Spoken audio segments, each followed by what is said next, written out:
ओम नमः सिद्धेभ्यः। लक्ष्मी निवास निलयम विलीन विलयम निधाय हृदि वीरम आत्मानुशासनमहं वक्षे मोक्षाय भव्यानाम। पंच परमेष्टि भगवान की, 2400 तीर्थंकर भगवान की, 3 कम 9 करोड़ मुनिराजों की, आचार्य श्री शांति सागर जी महाराज की, आचार्य श्री विमल सागर जी महाराज की, आचार्य श्री सन्मति सागर जी महाराज की, आचार्य गुरुदेव सुंदर सागर जी महाराज की, गुरुदेव समंत भद्र स्वामी की जय। नमस्ते।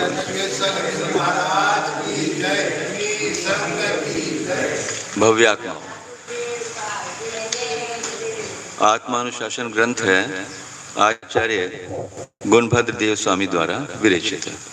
इसमें 155 नंबर का श्लोक आज चलेगा। कल बताया था कि ये जो इच्छा करने वाला है या जो देने वाला है, जो याचक है वो नीचा होता है और जो देने वाला है हमेशा ऊपर होता है। तो अपने को कैसा बनना है? नीचा। हाँ, जैसे तुला होती ना, तराजू, उसके 2 पलड़े होते हैं अंत में। उसमें यदि पलड़े के ऊपर कुछ भी रखते चले जाओगे तो वो नीचा होता चला जाएगा। यानी ग्रहण करने वाला हमेशा नीचा नीचा नीचा होता ले जाए। और यदि किसी पलड़े के ऊपर कुछ रखा है और उसमें से उठा लो कुछ, तो कैसा होगा फिर? वो जैसे जैसे हटाते जाएंगे वो ऊपर ऊपर ऊपर उठता हुआ चला जाएगा। यानी कहने का तात्पर्य आचार्य को क्या है यहाँ पर कि अपने बाह्य परिग्रह से जैसे जैसे जैसे कम होते चले जाओगे ऊपर उठते चले जाओगे, और उसी तरह से फिर अंतरंग परिग्रह से भी जब कम होते चले जाओगे तो कितने ऊपर उठ जाओगे? जब पूरा परिग्रह खत्म हो जाएगा 5000 धनुष केवल ज्ञानी बन जाओगे, कितना ऊपर चले जाओगे। और फिर वो गात्र परिग्रह है, अभी औदारिक शरीर है, परम औदारिक, जब वो भी छूट जाएगा तो सिद्धालय, कितने ऊपर उठ जाएगा। यानी इन परिग्रहों से कम करते करते जीव ऊपर ऊपर ऊपर। परिणामों में भी देखो, छोड़ने में जो आनंद है ग्रहण करने में आनंद नहीं है। साधु जब आहार के लिए चलता है, आज फिर मुझे ये ग्रहण करना पड़ेगा, मैं तो अंशन स्वरूपी हूं वास्तव में, मुझे तो आहार की आवश्यकता नहीं है, पर इसको देना पड़ेगा, नौकर को पगार देनी पड़ेगी, नहीं तो ये काम नहीं करेगा। इसी भावना से चल के अपना जो भी समय लगाते हैं यही भावना रखते हैं कि कब मुझे ये भी करना बंद हो, ये भी ग्रहण करना मेरा बंद हो जाए। तो आचार्य कहते हैं कि अपने परिग्रह को किस तरह से कम करना है। जब मालूम हो गया आपको कि परिग्रह छोड़ना ही है और आपकी बुद्धि में ये बात आ गई, वो परिग्रह भी आपको अब दुश्मन जैसा दिखाई देने लगेगा। क्यों नहीं छूट रहा? छुल्लक जी दिखाई देता है क्या ये कि अभी लंगोटी है, दुपट्टा भी क्यों मेरे ऊपर है, ये भी मेरे कैसे छूट जाए। जैसे छूटोगे ऊपर उठ जाओगे। फिर कल मेरा चिंतन चल रहा था, अभी तक तो ये कनक दीदी छुल्लक जी को इच्छा में बोलती थी, और जैसे महाव्रती बनी छुल्लक जी ने, देखो द्रव्य तो दोनों एक ही है, अंतर कितना हुआ। अब कितना अंतर होगा जब ये छूटेगी। ये माता जी जिनको आप नमोस्तु करते हैं, कल को यही तुम्हें नमोस्तु करेंगे। कितना अंतर है छोड़ने में। यानी छोड़ने छोड़ने छोड़ने में ऊपर ऊपर उठना है। तो आप ग्रस्तों के लिए भी अपने मस्तिष्क में एक बात बैठा लीजिए, फीड कर लीजिए कंप्यूटर में कि अब हमें ग्रहण नहीं करना, छोड़ना है। जो पुण्य से मिला हुआ है इसको भी छोड़ना है। जो नहीं मिला उसको तो ग्रहण करना ही नहीं। जो मिला हुआ है ये भी हमारा अब कैसे छूटता जाए, कैसे पुण्य के कार्यों में हमारा ये लग जाए। पढ़ते आगे का, देखो बहुत सुंदर है आगे भी।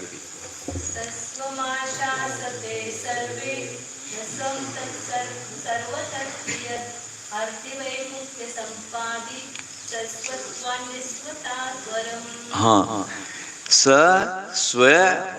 स्वयं आशते हैं।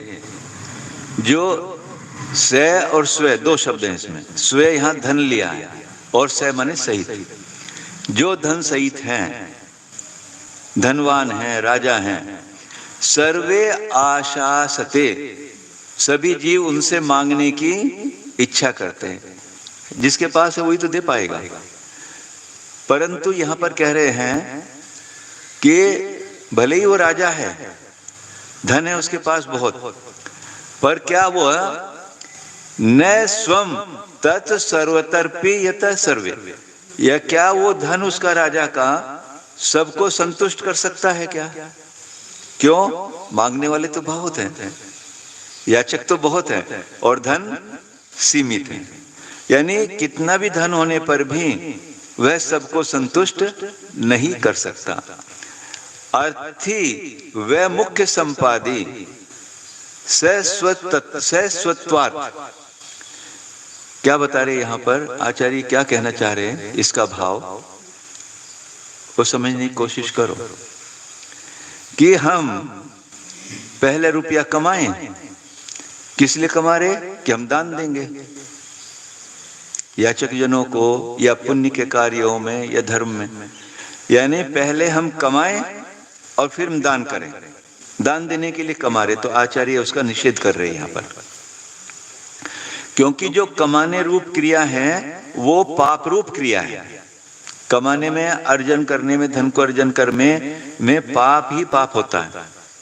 तो उस पाप को आप क्या फिर त्याग करके धोने की कोशिश करते हो? तो वो पाप ही क्यों करना? तो अर्थी वे मुख्य संपादी, यानी अर्थी यानी धन को चाहने वाले, उनको विमुखता उत्पन्न करने के लिए सस्वत्वात्, जो धनाढ्य लोग हैं, धनाढ्य लोगों को उस धन से विमुखता उत्पन्न करने के लिए। क्यों माता? ऐसे ना, धनाढ्य लोग यानी धन अर्जन करने में जो लगे हुए हैं कि दान देंगे, उनको उस धन अर्जन करने से विमुखता उत्पन्न करने के लिए, यानी धनाढ्य, ऐसा धनाढ्य होने से निस्वतावरम, गरीब रहना। और यहां गरीब किसको कहा? इनको। ये निर्ग्रंथ यानी निस्व है, जो निर्धन है। स्व यहां धन को लिया है ना, तो निस्व है, जो निर्धन है। भाई हमारे पास तो धन है नहीं, हमारे पास तो एक कौड़ी भी नहीं है, एक पैसा नहीं, तो हमसे ज्यादा गरीब कौन होगा? आप कितना भी कम करोगे, कितना भी कम करोगे, कुछ ना कुछ तो रहेगा ही आपके पास। कितना है? सब खत्म कर दिया इन्होंने, अकाउंट पर अकाउंट, अब कुछ नहीं हमारे पास। यानी ये इतना कम होते जा रहे हैं कि अब बस ये जो वस्त्र मात्र हैं, इनका कहना है कि इस पर्याय के ये वस्त्र भी मेरे अंतिम वस्त्र हो। अब मुझे और वस्त्र के लिए भी ये बच्चों से याचना न करनी पड़े, मेरे 2 जोड़ी कपड़े सिलवा दो। ये जो कपड़े हैं इनके पास, महाराज जी अब हमारे और कपड़े नहीं सिलने चाहिए, अब तो हम निर्ग्रंथी होना चाहते हैं। यानी जो निर्धन है वो सबसे उत्तम है। बोलो भैया, माता जी का प्रश्न का जवाब दो। इतना वैराग्य जगा हुआ है महाराज, माता जी। इन्होंने कई बार कहा कि ये करना है, मगर नहीं। फिर इन्होंने बस जागया, अब तो ये बाल केस लोच होकर ही निकलेंगे। भले दीक्षा नहीं होगी, पर केस लोच अभ्यास रूप से मैं केस लोच ही करूंगा अब इनका। उसके बाद इनका भी तो एक ही केस लोच हुआ है, दूसरे में तो माता जी बन गई। ऐसे इनका क्या पता, जीव का उपयोग, उपादान और सारे निमित्त जब मिल जाएंगे तो कल्याण हो जाएगा। ऐसे इनके अंदर भी वैराग्य की भावना चल रही है और घर वाले भी सपोर्ट करते हैं, ऐसा नहीं। तो आचार्य क्या कह रहे हैं कि जो धन कमाने वाले हैं या धनवान हैं वो याचकों को देते तो हैं, पर उन याचकों को हम संतुष्ट, सब याचकों को संतुष्ट नहीं करते, तो ऐसे धन से क्या लाभ। तो आचार्य कह रहे हैं कि दान देने के लिए, याचकों को संतुष्ट करने के लिए यदि आप धनाढ़ बने हुए, ऐसे धन से तो निर्धन बनना अच्छा है। पहले मैं अपने शरीर में कीचड़ लगाऊं और फिर उसको धोऊं, तो कीचड़ लगाने से क्या लाभ है? जिसको धोना ही है उसको लगाने से क्या लाभ? तो आचार्य कह रहे हैं कि ऐसे धन से निर्धन होना ही अच्छा है। हाँ, आगे।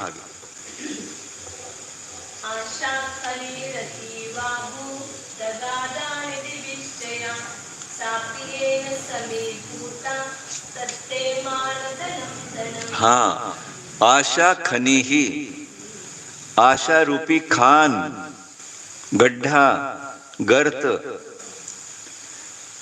अतीव अबूध अगाधा। कैसा है? बहुत गहरा है, हाँ?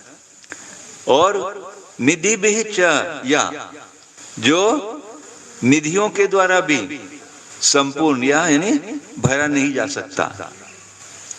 आशा रूपी गड्ढा कितने भी आप उसको भर दो कभी भरा नहीं जा सकता। पीछे उदाहरण आया था कि आशा रूपी गड्ढा कैसा है, जैसे अग्नि ईंधन से कभी तृप्त नहीं होती, अग्नि में भी कितना भी ईंधन डालता जाइए कभी वो तृप्त नहीं होती।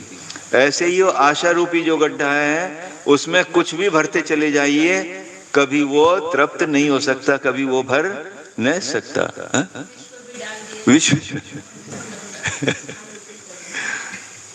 यानी पूरे विश्व को भी यदि अग्नि में डाल दिया जाए, अग्नि रूपी गड्ढे में, वो भी समा जाएगा उसमें, तब भी वो तृप्त, वो भी अणु के समान ही होगा।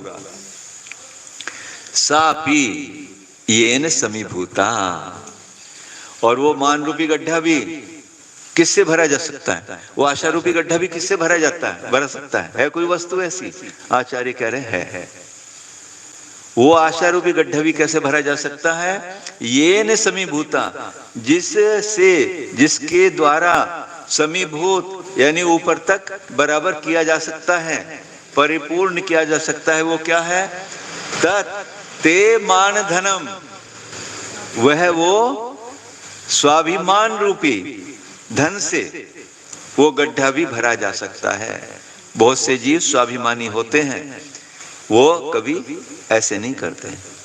कितने जीव ऐसे स्वाभिमानी देखने में आते हैं, अपने स्वाभिमान को ठेस, चाहे कुछ भी मेरा हो जाए पर मेरे स्वाभिमान को, तो ऐसे स्वाभिमान रूपी धन से वो आशा रूपी गर्त भी संपूर्ण भरा जा सकता है। नहीं समीभूता कैसा है वो? अति अभूत अगाध, जिसकी कोई सीमा नहीं, ऐसा गड्ढा है वो, पर अपने स्वाभिमान रूपी धन से वह भी भरा जा सकता है। देखो कभी अपने अंदर चिंतन करके देखना। एक उदाहरण है, पाटिल साहब, आपको पिता की दौलत में से कुछ हिस्सा मिला, मान लीजिए 10-20 करोड़ मिल गए होंगे, मान लीजिए। वो रुपया रखा हुआ है, उसको खर्च करना है आपको, और जो आपने स्वयं का कमाया हुआ है वो रखा हुआ है। किसको खर्च करने में ज्यादा आनंद आएगा? क्यों आएगा? वो मेरा स्वाभिमान है, वो स्वाभिमान रूपी मेरा धन है, वही मेरा वास्तव में गड्ढे को, मेरी जो इच्छाओं की पूर्ति हुई है उसी से हुई है, बाहर से मिलने वाले से नहीं हो सकती। तो आचार्य कह रहे हैं कि मेरा ये स्वाभिमान रूपी धन है, यही मेरे आशा रूपी गड्ढे को भर सकता है।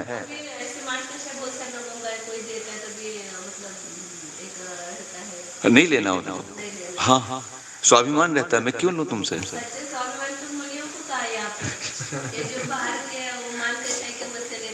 हाँ, मुनियों के लिए ही है ये। ये वास्तव में जो पहले श्लोक में बताया था, निर्धन कौन है? सबसे ज्यादा निर्धन तो यही है बेचारे, गरीब। एक कौड़ी भी इनके पास नहीं, तो इनके पास बहुत बड़ा धन है। वो मतलब अपना निज आत्मा। हाँ हाँ।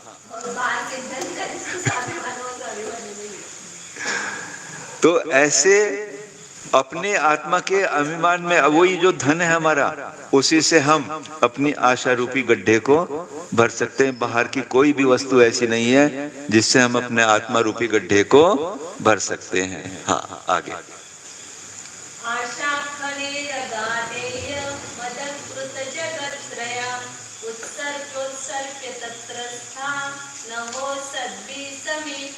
हाँ, आशा खनी ही, ये आशा रूपी जो गर्त है, गड्ढा है, अगाध, बहुत गहरा है। इयम अधः कृत जगत त्रिया, इसने तीनों जगत के लोगों को, तीनों जगत के जीवों को कैसे कर दिया है? नीचा कर दिया, अधः कर दिया। क्यों? ये कभी भरता ही नहीं है। कितना भी इसमें डालते चले जाओ, गड्ढे में डालोगे तो कितना भी डालते चले जाओ, ये कभी भी भर नहीं सकता। अर्थात तीनों जगत के लोग इसको पूर्ति नहीं कर पाते, और तीनों जगत के लोगों को है ये आशा रूपी गड्ढा, ऐसा नहीं है। तो उस सर्प्य अवसर्प्य तत्र स्थान अहो सद्भि समीकृता, तत्र स्थान अहो, आश्चर्य, कितना आचार्य कह रहे हैं कि आश्चर्य है कि सद्भि ही, जो सद्भि मानी सज्जन यानी मुनिराज, उनके द्वारा वह गड्ढा भी उतना, वो जगत का वो भी गड्ढा जिसको, जिस गड्ढे ने, आशा रूपी गड्ढे ने तीनों जगत के लोगों को भी नीचा कर दिया, उस गड्ढे को भी सद्भि ही मुनिराजों ने, सज्जन पुरुषों ने समीकृता, यानी समान कर दिया, यानी परिपूर्ण कर दिया, भर दिया है। कैसे? उत्सर्प त्याग त्याग त्याग करके। कह पहले बाह्य परिग्रह का त्याग किया, आप त्याग करके तो देखो कितना अंदर वैभव आता है त्याग करने से। उत्सर्ग उत्सर्ग उत्सर्ग उत्सर्ग त्याग कर करके, और एक ऐसा हुआ केवल कि अब ये केवल गात्र मात्र परिग्रह रह गया, बाकी सब बाह्य वस्तुओं का ये त्याग कर चुके। और अंतरंग का भी, कषायों को भी कितनी मंद कर लिया है, जो अंतरंग परिग्रह में मिथ्या और कश्योदय तेरे कषाय, इन सब को भी कितना उत्सर्ग कर करके ये कितने ऊंचे उठ गए। आशा रूपी गड्ढा तो भरने सबको नीचा कर रहा है, और त्याग करने से आदमी ऊपर ऊपर ऊपर उठता चला जाता है। हाँ हाँ, भरता ही गए, भरता ही नहीं। हाँ हाँ हाँ हाँ हाँ, वो कैसे करेंगे जब सुबह से निकाला तो? त्याग त्याग करके। हाँ,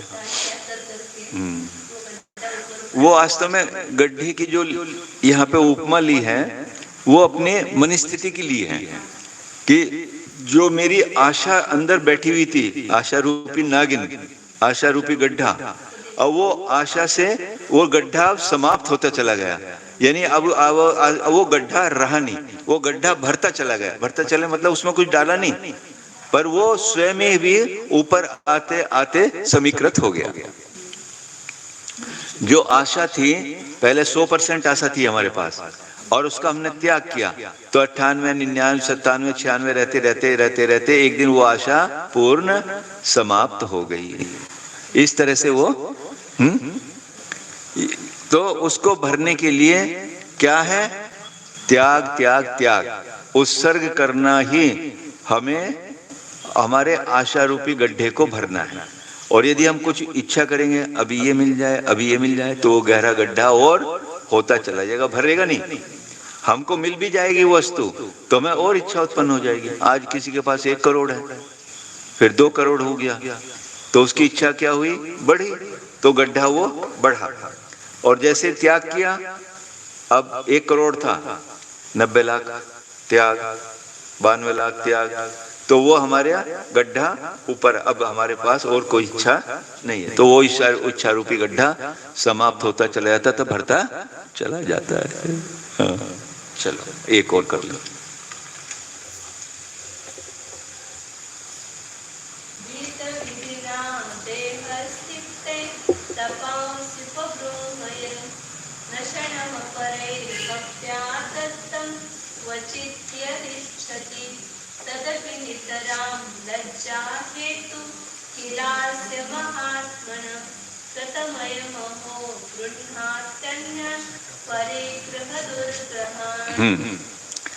तपांसी उब्रहन मुनिराज, अभी गड्ढे की बात है, उनका गड्ढा भर गया, अभी क्या रहा, ये शरीर रह गया। अब क्या करते हैं वो तपांश उपब्रहन, तप को बढ़ाने के लिए, तप कैसे बढ़ेगा, क्योंकि शरीर उसमें हमारा सहायक रहेगा, तो तप को बढ़ाने के लिए और देह स्थिति और देह की स्थिति के लिए, ये देह हमें साधन बने, इसके देह को स्थित रखने के लिए, स्थिर करने के लिए विहित विधिना, यानी जैसा आगम में बनाया गया, बताया गया है, विधि न माने आगम पूर्वक, विधि पूर्वक,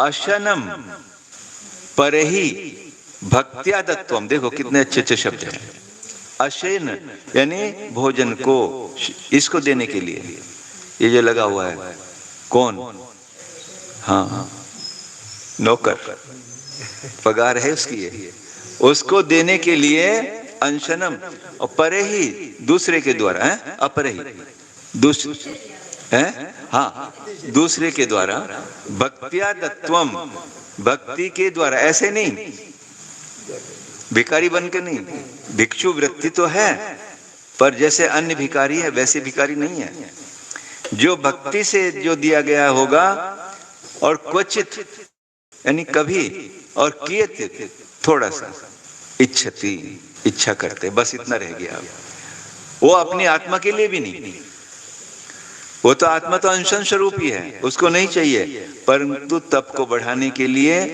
इस शरीर को कभी थोड़ा सा भक्ति से मिलेगा तो दूंगा, नहीं तो नहीं मिलूंगा, मैं अपने स्वाभिमान को नहीं छोड़ूंगा, स्वाभिमान से ही भरूंगा। यदि दाता के चेहरे पर जरा सी शिकन दिखाई दी, वहीं अंजलि छोड़ दूंगा। कहां से आ गए, चौका लगाना पड़ेगा, कहां गए, अध्यक्ष चले गए क्या? यदि ऐसा कुछ भी यदि मुनि के पता लग जाए कि ऐसा हुआ, जबरदस्ती चौका लगा, उस दिन वो आहार का उपवास करेंगे, त्याग करेंगे, लेंगे ही नहीं आहार। स्वाभिमान है, स्वाभिमान पूर्वक ही चाहिए, जबरदस्ती नहीं है। जबरदस्त जरूर है, ये हमारी चर्या जबरदस्त है, जबरदस्ती की नहीं है। तो आचार्य कह रहे हैं कि कभी कुछ थोड़ा सा इस देह की स्थिति के लिए, तब बढ़ावन के लिए, और 46 दोष 32 अंतराय पूरे टालते हुए, कितने कठिन है। जरा सा कुछ भी दिखाई दे जाए, कुछ हो जाए, कितने हैं वो वहीं पे जाएंगे नहीं, वापस लौट आएंगे। तो क्या कहते, फिर भी तदपि, फिर भी नितराम लज्जा हेतु, ओहो, फिर भी अतिशय लज्जा का कारण मानते हुए आज मुझे इनके सामने हाथ फैलाना पड़ रहा है। किले अस्य महात्मनः, कि ये महात्मा का कथम अहो ग्रहणाति अन्यान परिग्रह, दूसरे के लिए ये आश्चर्य कर रहे आचार्य कि आज मुझे इसके लिए, अपने लिए नहीं, आत्मा के लिए नहीं, इसके लिए, और दुग्रहान, ये दुष्ट पिशाचों को, ये इसके लिए मुझे ये ग्रहणाति, ये मुझे ग्रहण करना पड़ रहा है।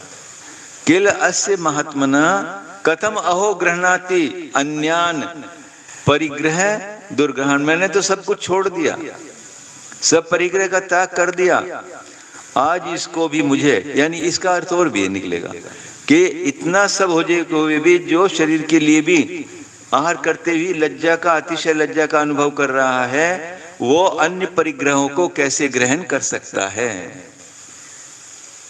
महाराज जी आपको क्या जरूरत है, आप हमको बताओ।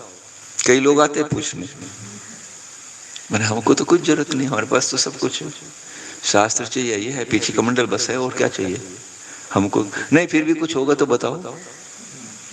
कुछ नहीं चाहिए। यानी जब हमने सब छोड़ दिया है, अब ऐसे दुष्परिग्रहों को हमें क्यों ग्रहण करना है। हमने तो सब कुछ छोड़ दिया, यानी मस्तिष्क में भी नहीं रहता। कोई कहे कि 1-2 लाख रुपए लोग संघ के काम आ जाएगा, यदि यही रखना होता तो घर में तो बहुत था, उसी को क्यों छोड़ के आते। यानी 1 कौड़ी का भी परिग्रह अपने को नहीं रखना है। तो वो क्या कहा उसको, 2 ग्रहण अन्यान परिग्रह, जो ऐसे दुष्ट परिग्रहों को अब क्यों ग्रहण करना। वो ऐसे दुष्ट परिग्रह जो इस शरीर को भोजन देने में भी लज्जा महसूस कर रहा है और बहुत मुश्किल से इसको देता है, थोड़ा देता है, कभी देता है, तो वैसा साधु अन्य परिग्रह को कैसे ग्रहण कर सकता है। हमने तो सब साधुओं को बार बार जब ऐसा विषय आता था कहते हैं कि कभी किसी से मन से, वचन से, काय से एक पेंसिल की भी याचना मत करना। यदि आपको आवश्यकता लगे तो धीरे से मुझे बता देना, मैं व्यवस्था करूंगा। आप अपने को इतना दृढ़ता रखना, अरे कमंडल में पानी के लिए भी याचना नहीं करना, ध्यान रखना चुल्लक जी। मैं अपना कमंडल लेके श्रावक के पास नहीं जाऊंगा पानी मांगने के लिए, उनकी 100 बार गरज हो तो पानी देने हमारे पास आए। ये भक्ति है। हम अपना कमंडल लेके हमें पानी दे दो शुद्धि का मांग नहीं सकते। उनका खुद आएंगे, महाराज जी शुद्धि का पानी आ गया, तब हम उठ के जाएंगे। कभी भी आपको चाहिए मुझे बताओ, बगल में माता जी से ले लो, श्रावक से मत मांगना कि हमें पानी दो लाके। याचना इतनी भी नहीं करना, तब देखो आपका कितना स्वाभिमान होगा। उस स्वाभिमान रूपी गड्ढे को अब आप कभी भी जरा सा नीचे नहीं करना, कुछ भी नहीं मांगना। कुछ भी लगता है बस माता जी को बता दो या मुझे बता दो, हम लोग हैं मांगने के लिए तो हम भी कोशिश करते हैं कि जो बहुत आवश्यक होगा वही आपको उपलब्ध कराएंगे, अनावश्यक वस्तु एक भी आपके पास नहीं रखने देंगे। मुझे तो कई बार लगता है, यदि एक टेबल भी मेरे पास रखी है, ये हटाओ मेरे पास से, इस भी परिग्रह को क्यों मेरे पास रखे हो, बस जितना है उतने से काम चलना। तो आचार्य कह रहे हैं कि साधु को अपने आशा रूपी गड्ढे को भरने के लिए तेरे पास स्वाभिमान रूपी धन है, उससे तू उस गड्ढे को भर सकता है। यही पूर्ण करते हैं। बोले आचार्य गुरुदेव सुंदर सागर जी महाराज की। जावानी के ज्ञान से सूझे लोकालोक, सोवानी मस्तक नमो सदा दे तू धोक। देव भजो अरहंत नित गुरु सेवो निर्ग्रंथ, दया धर्म